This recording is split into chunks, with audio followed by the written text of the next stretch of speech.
Hey, everybody. It's Linda Hall, your co host with 19 Cats and Counting. When a celebrity kitty wants to make a food line, where does he start? With his vet, of course. Got to find out about all that nutrition. And we have a celebrity vet on with us today. So as soon as we get back from this ad, we will fill you in and let you know all the details. We'll be right back. Welcome back to 19 Cats and Counting. I am your co-host, Linda Hall, and I am here with my better half, Rita Reimers. You make it sound like we're married or something. My husband says you're my work wife. I don't know why this would shock you, but yeah. I think he's trying to share the duty of maintaining Linda Hall. Mostly just my emotions and mood. He knows I need you for venting, but... Vice versa. I'm here with Dexter, who is really your cat. Since you came to visit, he fell in love with you, but he lives here with me. My husband will leave me if I bring a 12th cat into the house. Sorry. I know. But otherwise, I would have brought Dexter home in a heartbeat. I know you would have. I know. I love that cat. But we have such an exciting guest today. Tell me who we're talking with. Dr. Katja Lang. Everybody, I'm sure, knows celebrity chef Bobby Flay. Right. He has 2 Maine Coons, and his orange Maine Coon Nacho decided that we needed to make a better food. So Made by Nacho it was. And of course, we got to include the vet in this. So welcome, Dr. Lang. How are you? Thank you. This is so exciting. I'm so happy to be here and be talking to you guys. Oh, we're so excited. Thank you for doing it. Yes. So I guess, I was just kidding. You can start, Linda. We're so excited to talk to you. We're going to overrun each other. How long have you been Nacho's vet? So at least 5 years. I stopped counting, but at least 5 or 6 years he's been coming, and he's been bringing the cats to our hospital, Heart of Chelsea, since they are both kittens. So I've known them for a long time. Since they were very, very little and now they're very not so little. I know. We saw him in the press junket. He's huge and gorgeous. Yeah. And I just wanted to reach through the screen and touch that fur and play with the fluff. Well, we love all cats, but we have a special love for orange kitties. I have 2. Linda has 3. Yeah. I have an orange girl, which I understand is pretty rare. Very rare. Yes, very rare. Yeah, most orangies are boys, right? Yes. So how did you get involved with the Made by Nacho line? It started with just my relationship being the vet for Stella and Nacho, and just kind of getting to know them, getting to know Bobby, and obviously their health is, a huge priority. Right. For him. So, our relationship goes, way back before Made by Nacho was even a thing. Mm-hmm. And so, he was, again, any question he had, he always came to me, and, always like what can I feed them? And, going back and forth about, what we can pick that's going to be the healthiest diet for them. And then about 2 years ago, we kind of started, chatting, and he was like, I'd love to hear what you think, like what's important to you as a vet to see, in cat food. And I think, what I said is going to be so different than what consumers and cat owners think, because I see kind of the other side of it. I'm seeing the medical side. And so I think they, it was really, really important to them to get my from the very beginning, I was like, these things are really important. We absolutely need to include that. So then, when they started, again, coming up with recipes, they took into account the things that I thought were important medically, and then kind of bridged it with, let's make something that's really tasty, which is also really hard because you guys have cats. Like, just because, your cat is hungry doesn't mean it's going to eat something. Yes. Thank you for saying that. They're not like dogs that will eventually eat when they're hungry. Cats don't do that. Exactly. Yes. And what one cat likes, or even what they like today, may not be what they like tomorrow. Then they turn up their nose, and I'm like, no, you love this. Eat it. Exactly. And you're like, I opened this whole can, and you're not going to even like, yep, not today. So cats are, they're very, very unique, and it's been really fun kind of, from the beginning coming up with this, again, really with Nacho, and he's Right. been the taste tester, and Stella on the That's side. Stella too, right? Oh, yes. Let's not forget poor Stella. Poor Stella gets no light shined on her, but I'm sure she was taste testing and a part of the process.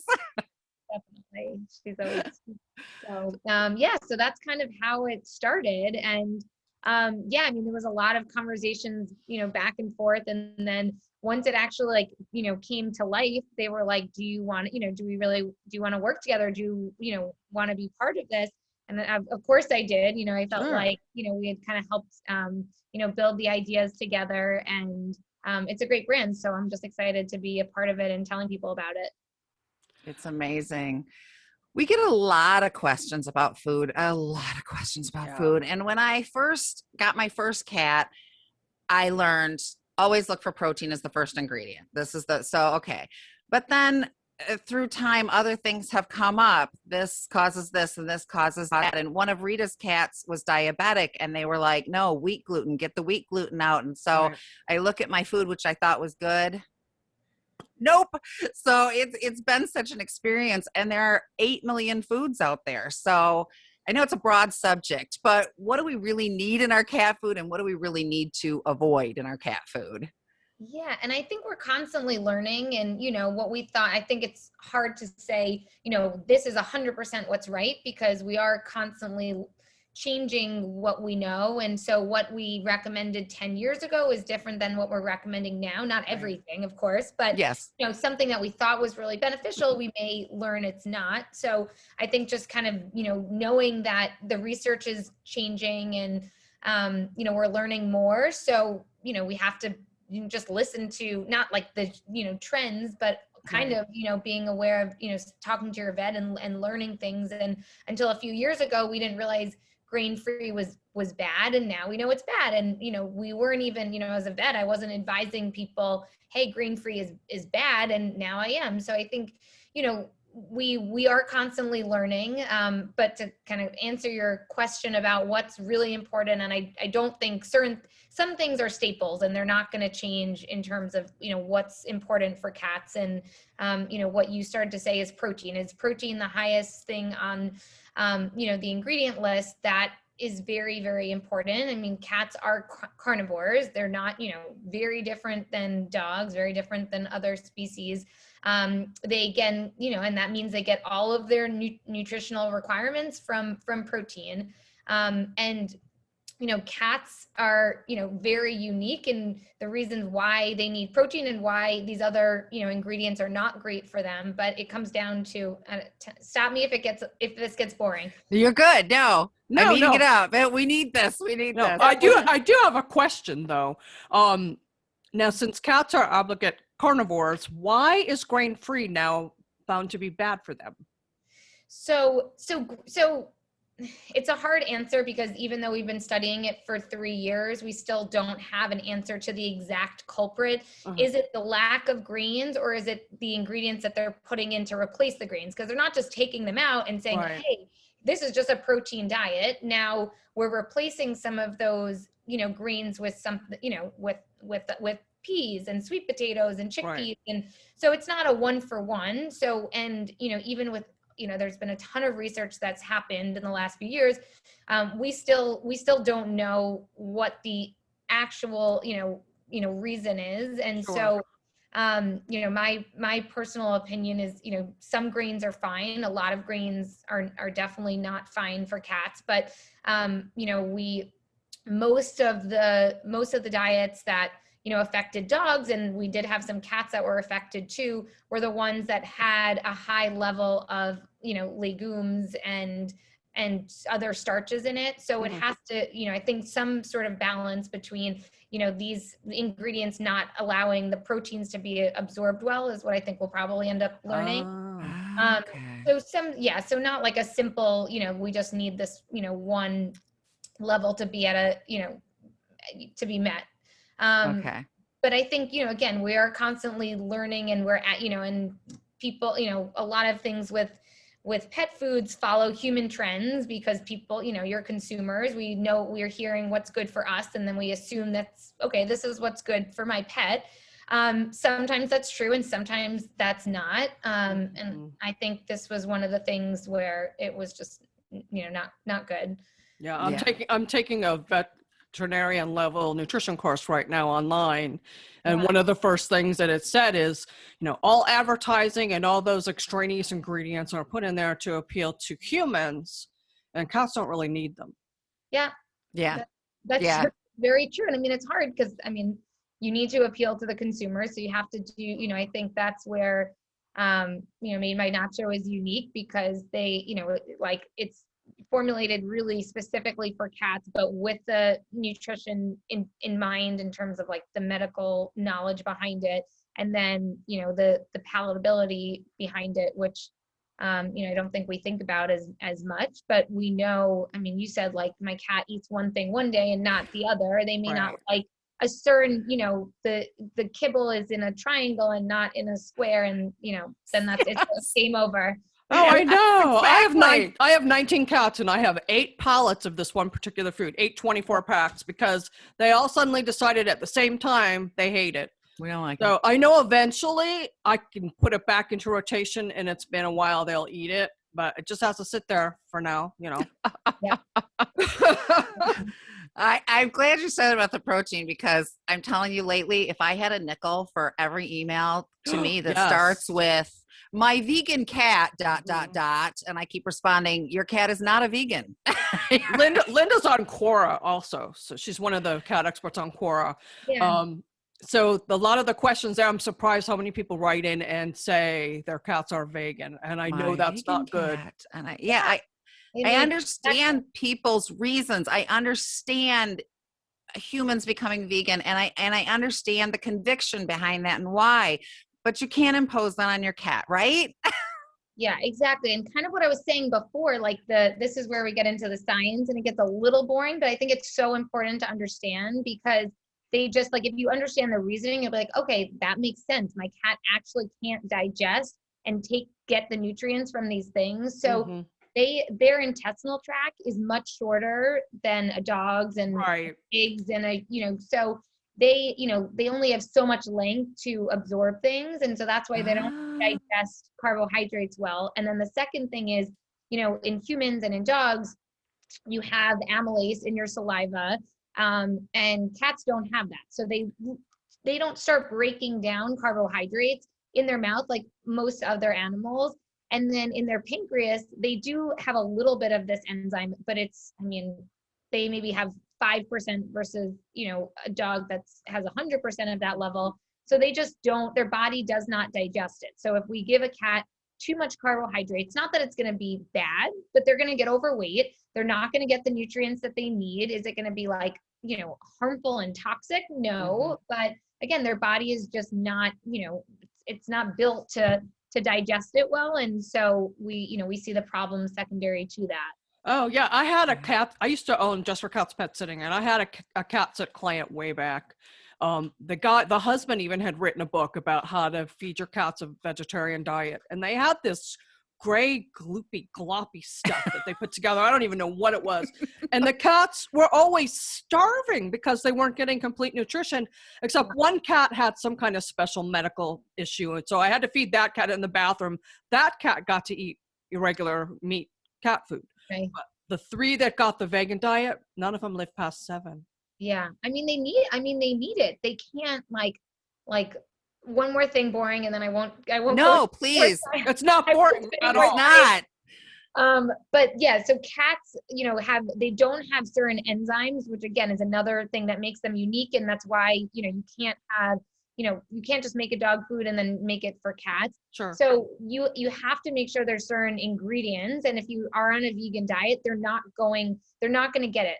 People can, you have all these different building blocks. You can make one, your body can convert one amino acid to another. In cats, they lack, certain enzymes, so they can't do that. And it just stops. And they, and then if they don't have, taurine, which, you may have heard of because of the heart issue. And so if they're on an all fish diet, if they're on a all vegan diet, they're not going to get the taurine levels they need, and they could become blind. Their heart could fail. It's very, again, it's very, very serious. You need these things to, not even to be healthy, but to really live, Survive. to survive. And so, yeah, I think it's just so important, for cats specifically. I mean, if a dog Right. client comes in and they're like, I'm cooking for my dog, I'm like, okay, try this. But cats, you can't do it. It's way too hard unless you're doing it with like a nutritionist guidance to possibly formulate a diet that's going to get, all of their nutritional needs met. You have to add taurine in, and it's still. Yeah, we had a pet sit client that fed the raw diet. Okay, but they didn't feed the commercial raw diet. They fed actually raw chicken breasts. So gross. Yeah. And I had to put in every meal these different additives to make sure they had what they needed. But what do you think about the raw diet? Is there any benefits? Is there a right or wrong way to do it, or is it just not good? Yeah, I mean, as a general rule, I'm not a big proponent of raw diets. Me neither.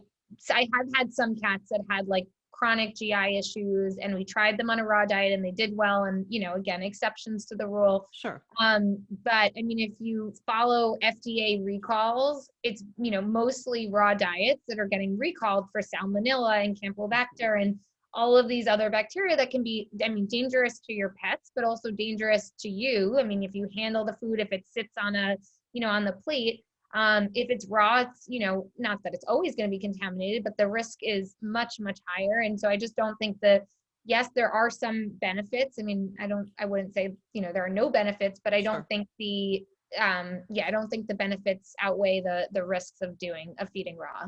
Yeah, I agree with that. It shouldn't be a widespread thing. It should be for a specific, like you said, medical issue. Yeah.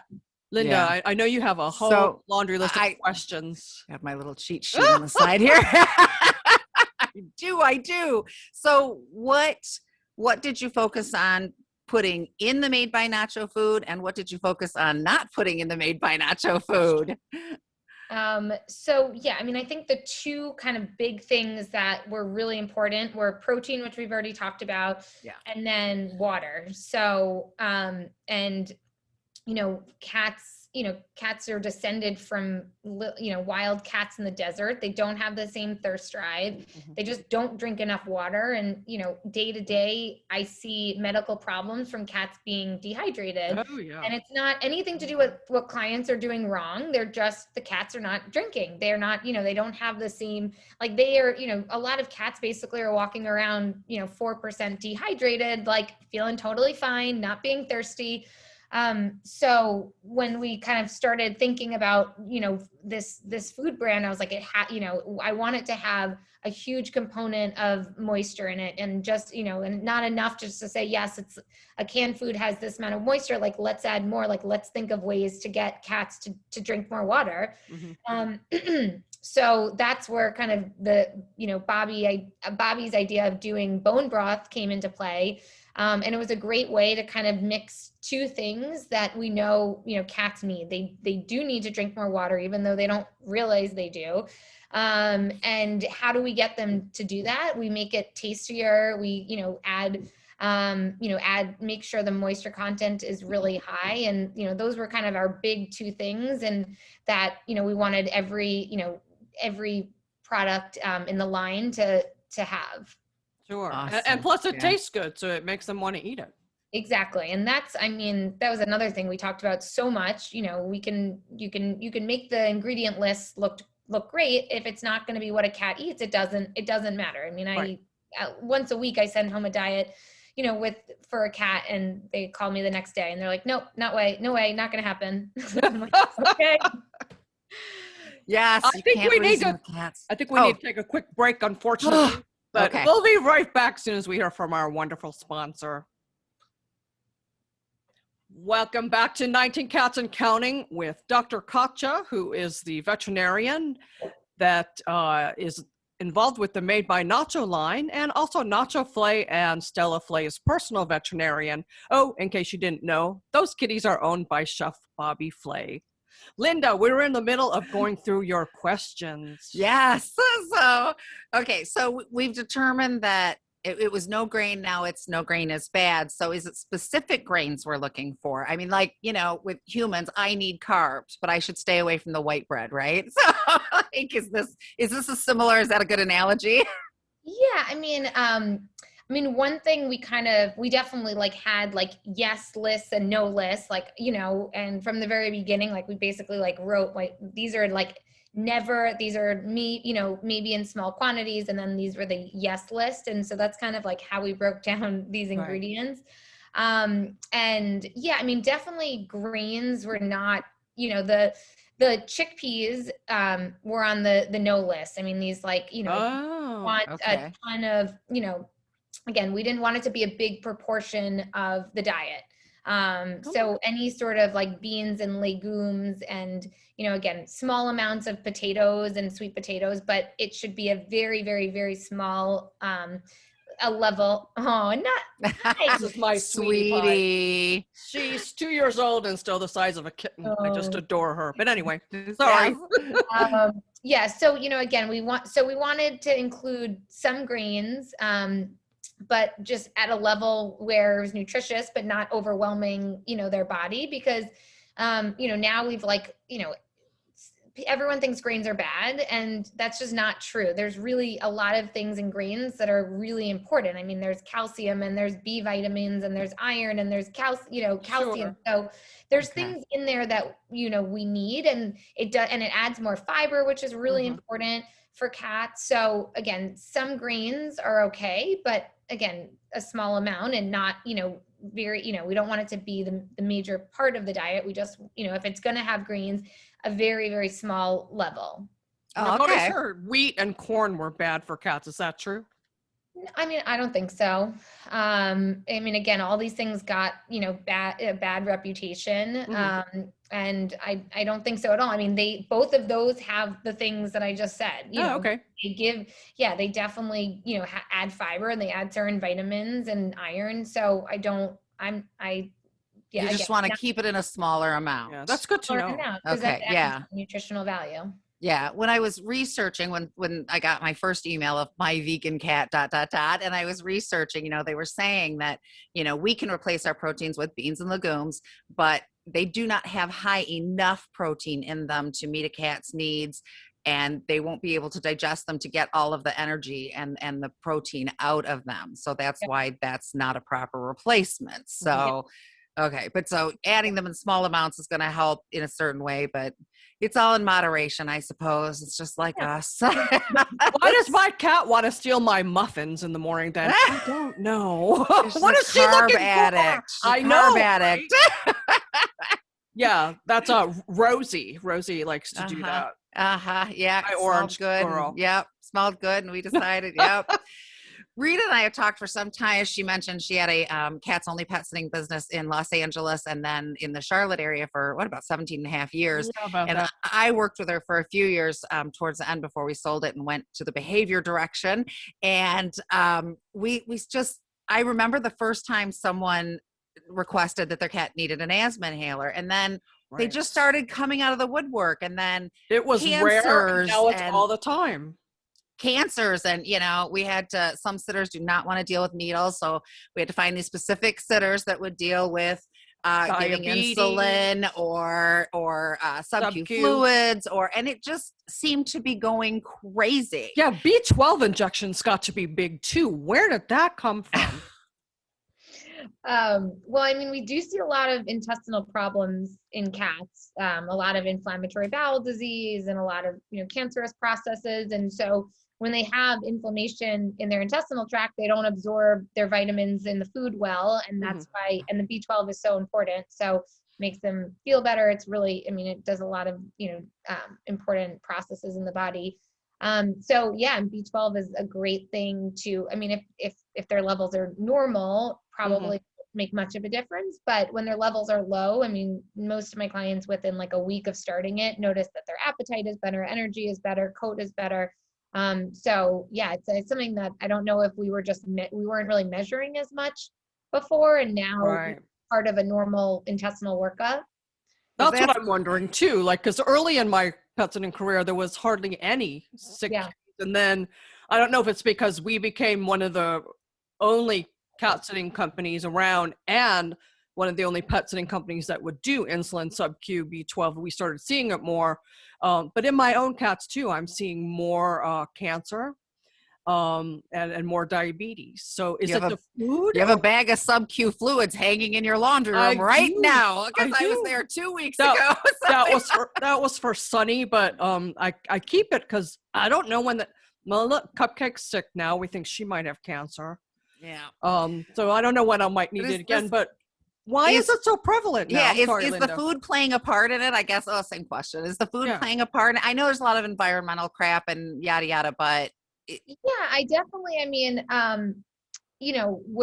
with diabetes, we know it absolutely plays a role with, cystitis, which is, has 10 different names, but people call it the Pandora's box, feline lower urinary tract disease, fluted, Fluted, yes. Yeah. So, we know that is diet related.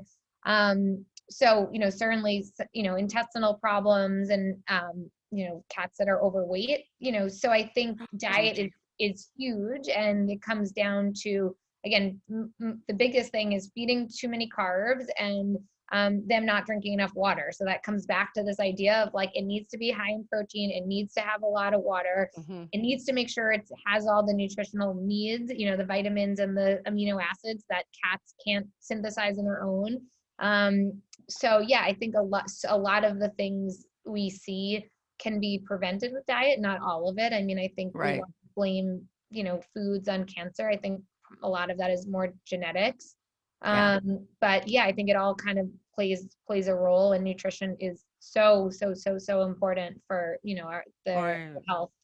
which is exactly why we need to buy higher quality foods. And I'll tell you, I was one that was trying to look for the best quality food I could find for the cheapest price. But, we got the PR box from Bobby's people with the Made by Nacho food. Yeah. And so we have we free feed. There's 11 cats in this house. So we've got those big feeders that gravity, knocks them out. So my husband mixed the nacho food with whatever was in there initially. And he comes in and he says, Linda, they're not eating as much. I don't have to fill this. I'm assuming that's because of the higher protein filling them up and taking longer to digest, but it also rang a bell in my pocketbook of saying, okay, maybe I'm going to pay a little bit more for this money, but if they're going to eat less, it kind of all comes out in the wash, right? Yeah, I think it's definitely kind of worth it to do high quality proteins and, really pay attention to what's in the food. I think it just does make a huge difference. And whenever possible, I think, and it's hard because cats do like dry food, but, whenever possible, the way I like to kind of feed cats is, yes, their main diet should be canned food, because, cats that are on canned food are going to get get 50% more water than the cats that are only on dry food. Yes. So I think they should, have their main diet be canned food or pouches or, some. And then the dry food can be kind of more treats, because cats, we know, like to eat small meals throughout the day. Cats probably eat 15, 20 meals a day, as outdoor wild animals. And so kind of, doing, small amounts of the dry food kind of throughout the day, I think is good, but more as like a treat and really not like not their main diet. Yeah, that's difficult with 19 cats to do. I would say it's nearly, with 19 cats, it would be impossible, but they get wet food twice a day. Yours do too. Yeah. I think if you can do a mix, that's great. I just, I definitely think that, having some mix in, is really, really important. You answered a question I was going to ask. Was we have so many clients that feed just dry food, and that's really not healthy. Yeah. It's not, I get it. It's convenient. And, for some lifestyles, it doesn't work. And then I also have cats that won't eat canned food. So that goes to that problem. I think it's important when they're kittens, we have to expose them to it, because otherwise some cats, no matter what you do, are not, they're just, they're dry. They're dry. Colby wouldn't eat wet food, and he died at 5. So there you go. Yeah. Well, and I know UTIs, we experienced a lot of this with pet sitting sitters that would leave one day and come back the next day and the cat's hiding behind the toilet, and we're rushing them to the vet because main mantra, cats hide signs of illnesses. And yeah, so I really push, that getting that hydration in is what you're going to need, because it may happen so fast you might miss it. So I always do the wet food. We had a vet on who's also a behaviorist some time ago, and she was talking about taking like a couple tablespoons of food. Yeah, taking a couple of tablespoons of food and hiding it in various places so they can hunt it and get it. And it's such a great idea, but have not with cats. 19. I'm trying to imagine myself putting 2 tablespoons 11 different places 3 times a day or something, right? Like, then remembering where you put it so it doesn't start smelling up the house. What does that smell? Exactly. Yeah. So free feeding as a rule is probably not the best idea, but there are times. Well, there's feeders with timers you could use too. Yeah, like microchip. Like if you have a lot of cats, and I mean, if they're microchipped, there's feeders now where they read the microchip and they know, who, like how much of the, if that cat is not eaten yet. So technology is helping a little bit, and there's so many different toys where you can put, some food in and they have to get it out. And yeah, I love those. I always recommend those for overweight cats, but I think my Gigi, she's really overweight. I think she needs a chip so that the bowl will close when she comes near it.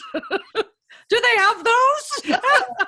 They need those. And this is a problem. We all know that obesity is a big thing. And I was visiting Rita a couple weeks ago, and Gigi came waddling out, and I just about fell off my chair because she was heavy before. She looks like a manatee. I named her Manatee. That's her new name. I renamed her cat Manatee.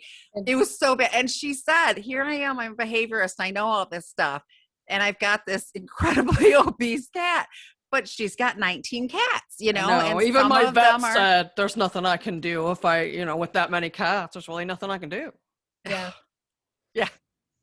It's I don't know. Maybe I'll put the hard food all upstairs so she can't get up there. There you go. She's not going to go up the stairs and she burns some calories. Yeah, so she wants it bad enough. She's going upstairs. She's she's not going to play with you. She's no inclination but to lay there. She's a lump. I tried when I do the laser pointer or do the the bird or whatever. She doesn't chase it. She watches everybody else. If it comes near her, she'll bat at it, but I have to bring it to her. Yeah. You have to deliver it to her. She's only 5, Linda. That's what scares me. Oh, I know. When she came waddling out, I was falling off the couch like, what? It hadn't even been a year since I'd been there. I feel bad, but I don't really know what to do about it. Maybe switching everybody over to 100% Made by Nacho will help. I think that would help. Yeah, the high quality food and Somebody once asked me, why is there no mouse flavored cat food? It's actually a genius idea. We should talk to Bobby. I know, right? I don't know why no one thought of that. Probably for the very reason that you said. If it grosses people out, they're not going to get it. I'm not picking up no mouse flavored cat food. Someone would be like, well, I don't know. I feed my cats duck, and that grosses me out. Yeah, so. I'm sorry. If the number 1 ingredient is a mouse, get out of my house. Like, no, not happening. It would help control the mouse population, Right. They eat us in there. So let's talk the pandemic. I mean, I feel so badly for my vet. Like I didn't even want to bother them with making an appointment, but I had to because, they're running out to the car and taking the cat in, and then they're coming back out and telling us what's going on and going back in, and you sign this, pay this. Okay. Deliver your cat. Those poor people they are the only ones that people in vets offices, they're the only ones that did not gain weight during COVID because they're running themselves crazy. So what have we learned from the pandemic? How did this affect you? And is there anything that you've learned that you're going to continue going forward in your practice that Good question. you should know? Yeah, I think, I think people started noticing things that were wrong with their cats that they didn't know before because they weren't home as nearly as much. They weren't. That's what I said.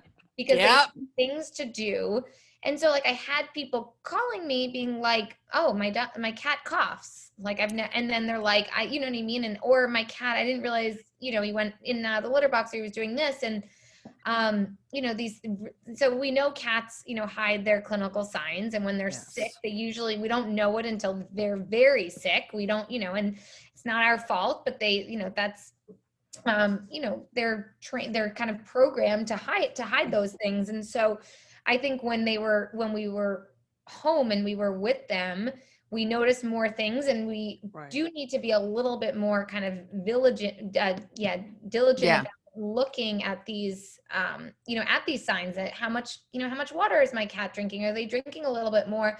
You know, have they, you know, my cat normally vomits once a month, and now, so these subtle things about their behavior and them hiding, and how they're, you know, what they're jumping up on, and you know, how they're using the litter box, and all these things that we weren't really paying attention to before. Cause you know, a lot of times they're like, my cat's so self-sufficient. I don't even, you know, they seem great.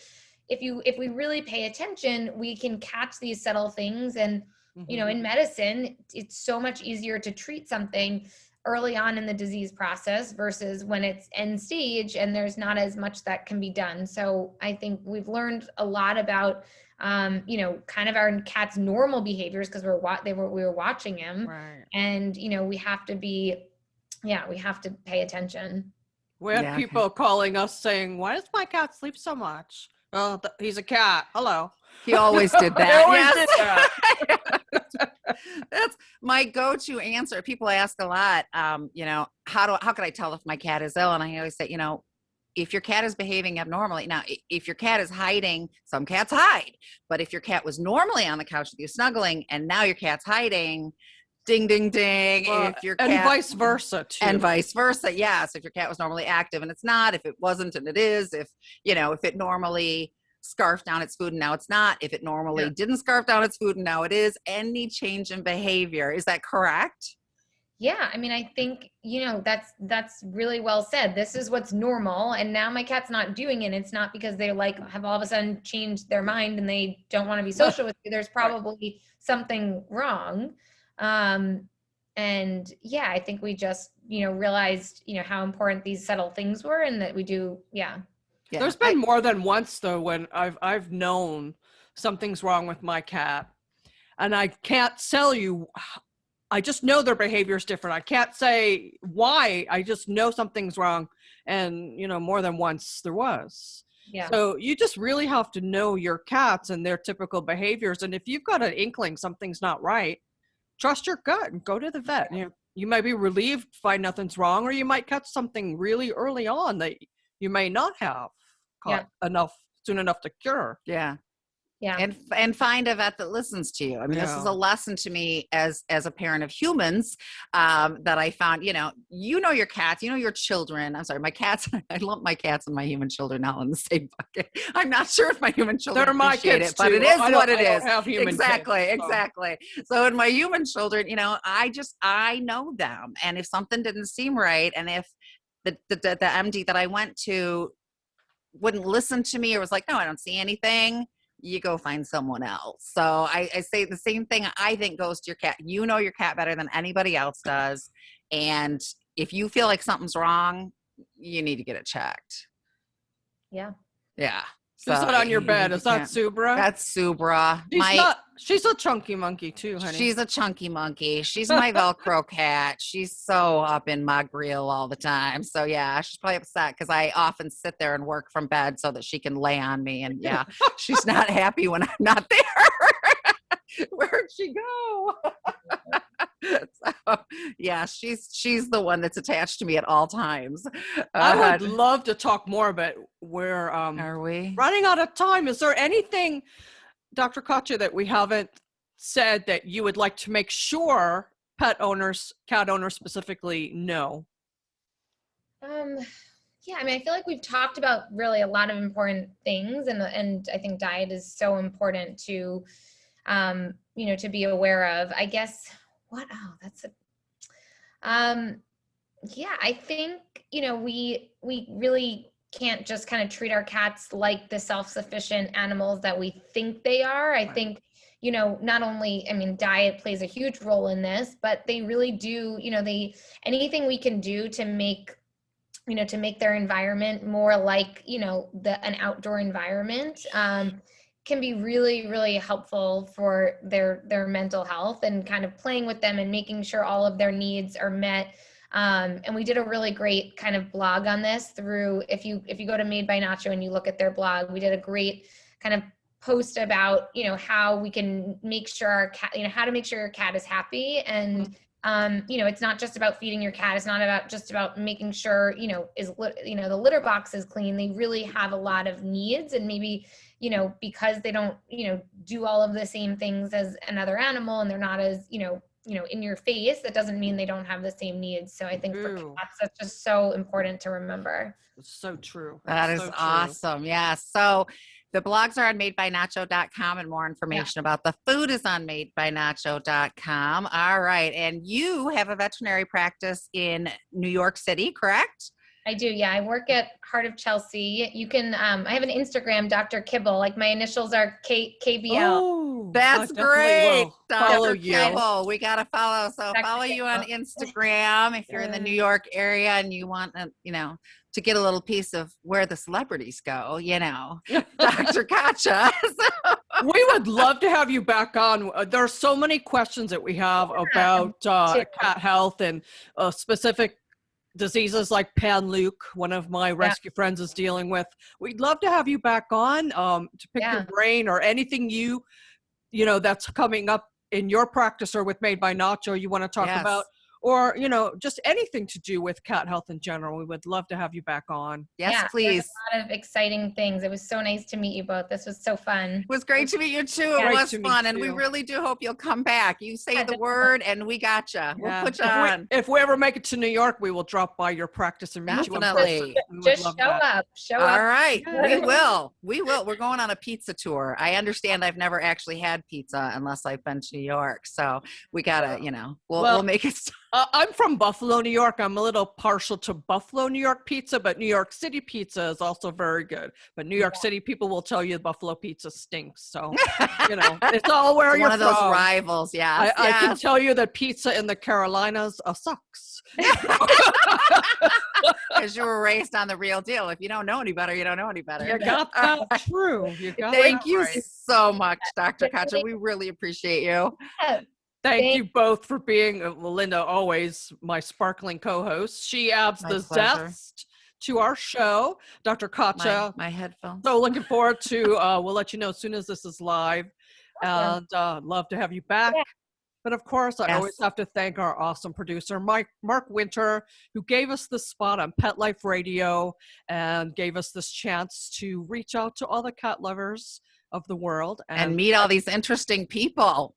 In what world would we be talking to Dr. Katja here and getting all this information? We have the coolest jobs in the world. That's awesome. Awesome. So what do we always say at the end of every broadcast, Linda? Every day is Catterday. See you next time, everyone. Bye.